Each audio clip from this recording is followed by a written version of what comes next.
নমস্কার বন্ধুরা, তোমরা সবাই কেমন আছো? আশা করি ভালো আছো। আজকে চলে এসেছি একটা নতুন রেসিপি নিয়ে, তড়কা ডাল। দেখো এখানে মশলা নিয়ে নিয়েছি মিক্সার বাটিতে। জিরে, কাঁচা লঙ্কা, পেঁয়াজ, রসুন, আদা, একটু টমেটো দিয়ে এটা হচ্ছে আমার মশলা। আমি প্রেসারে এক জায়গায় বসিয়ে দিয়েছি তড়কা ডালটা। আর এদিকে দেখো ডিমটা আমি ভুজিয়া করছি। ডিম তো লাগবেই, ডিম তড়কা বলে কথা। ডিমটা আমি ভেজে নেবো, ফ্রাই করে নেবো সুন্দর করে, ঝুরঝুর ঝুরঝুর করে নেবো। ঠিক আছে, আমিও নাচছে, আমার ক্যামেরাও নাচছে, আমার কড়াইও নাচছে ডিম ভুজিয়া করতে গিয়ে। ঠিক আছে, কে কে রান্না করতে গিয়ে নাচো একটু কমেন্টে অবশ্যই জানিও। ঠিক আছে, দেখো এত জোরে খুন্তি নাড়ছি, মানে রক্ষা নেই কড়াইয়েও আর খুন্তিরও। তা যাই হোক, আমার ডিমটা ফ্রাই করা হয়ে গেছে। আর আমি ভিডিওটা অন করতে ভুলে গেছিলাম, তেল দিয়েছি, তার তেলের মধ্যে মশলাটা যে দেবো সেটা আমি প্রথম দিক মানে দেখাতে ভুলে গেছি, তাই জন্য দিচ্ছি মশলাটা তেলের উপরে, সেটাই দেখাচ্ছি। আমি এবার মশলাটাকে কষাবো। ঠিক আছে, কষাতে একটু টাইম লাগবে, কেন এর মধ্যে যেহেতু একটু পেঁয়াজ বাটা দিয়েছি। পেঁয়াজটা যেহেতু মিক্সারের বা একসাথে মশলাটা করেছি, সেই জন্য পেঁয়াজটা আগে থেকে ফ্রাই হয়নি। ফ্রাইটা করে নিলে কী হয়, যে পেঁয়াজের জলটা বেরোয় সেটা শুকিয়ে যায় ভাজলে পরে। আমি একসাথে মশলা করেছি, দেখো পেঁয়াজের জলটা বেরিয়ে গেছে। এইটা যতক্ষণ না শুকোবে ততক্ষণ আমাকে কষাতে হবে। ঠিক আছে, তা বন্ধুরা ভিডিওটা যদি ভালো লেগে থাকে অবশ্যই একটা লাইক কমেন্ট করে দিও। আর ভিডিওটা কোথা থেকে দেখছো আমাকে অবশ্যই জানিও। হ্যাঁ, আর যদি ফেসবুক থেকে দেখে থাকো তাহলে চ্যানেলটাকে ফলো করে দিও। আর যদি ইউটিউব থেকে দেখে থাকো তাহলে অবশ্যই তোমরা চ্যানেলটাকে সাবস্ক্রাইব করে দিও। আমি ইউটিউবে বেশি চ্যানেলটাকে সময় দিতে পারছি না, দিতে হবে। তা দেখো মশলাটা আমি কষাচ্ছি, আর ডালটা আমার সেদ্ধ হয়ে গেছে। দেখো আমি নামিয়ে নিয়েছি, আর ডিমটাও ভাজে রেখে দিয়েছি তুলে। দেখো আস্তে আস্তে তেলটা ছেড়ে আসছে।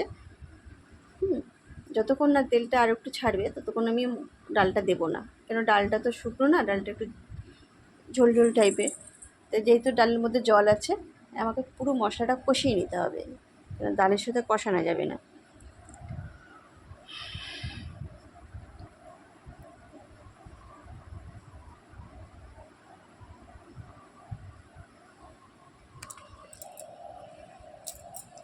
দেখতেই পাচ্ছ মশলাটা প্রায় কষাতে কষাতে অনেকটাই কষে এসছে। আমি এবার এই তড়কা ডালটা, আমার মশলাটা প্রায় কষানো হয়ে গেছে, আমি এবার তড়কা ডালটা এর মধ্যে দিয়ে দেবো। ঠিক আছে, আমি এবার তড়কা ডালটা ঢেলে দিলাম। একা হাতে ক্যামেরা ধরে আর একা হাতে রান্না করা খুবই অসুবিধা হয়। যারা করে তারা জানে। আমার তো কেউ নেই বাড়িতে যে আমাকে একটু ক্যামেরাটা ধরে দেবে। ঠিক আছে, আমার হাজব্যান্ড বাড়ির বাইরে আছে, অবশ্য চলে আসছে, ভালোই হবে, ক্যামেরা একটু ধরাতে পারবো। দেখো এটা ফুটে এসছে, এটা কষাতে কষাতে দেখো ফুটাতে অনেকটাই ফুটে এসছে। আমি এর মধ্যে দিয়ে দিলাম ডিম ভুজিয়াটা। ডিম ভুজিটা দিয়ে আমি আবার নাড়বো। ঠিক আছে, আর আজকে আমাদের বাড়িতে একজন এসছে, সে হচ্ছে আমার দেওরের মেয়ে। ঠিক আছে, আমাদের শুনু শুনু শুনু রানী এসছে, তাকে আমি খাইয়ে দেখবে, আমি ওকে বলবো যে কেমন হয়েছে। সকাল থেকে দুষ্টুমি করছে, সারাদিন আমার কাছে থাকবে, সন্ধ্যেবেলায় বাড়ি দিয়ে আসতে হয়। যাই হোক, দেখেছো এটা প্রায় হয়েই গেছে। তার দোকান থেকে তো সবাই কিনে খাও, বাড়িতে এইভাবে বানিয়ে খাও। আর দ্বিতীয়বার দোকানে বানিয়ে তোমরা কিনে খাবে না, অবশ্যই ভালো লাগবে। অনেক দিদি দাদা রান্না আমার দেখে, ভালো লাগে। এবার লাস্ট পর্ব হচ্ছে, আমার হয়ে গেছে রান্নাটা। আমি এবার দিয়ে দেবো কসুরি মেথিটা। কসুরি মেথিটা দিলে পরে তরকার স্বাদটা যেন দুগুণ বাড়িয়ে তোলে। এই যে আমি দিয়ে দিলাম।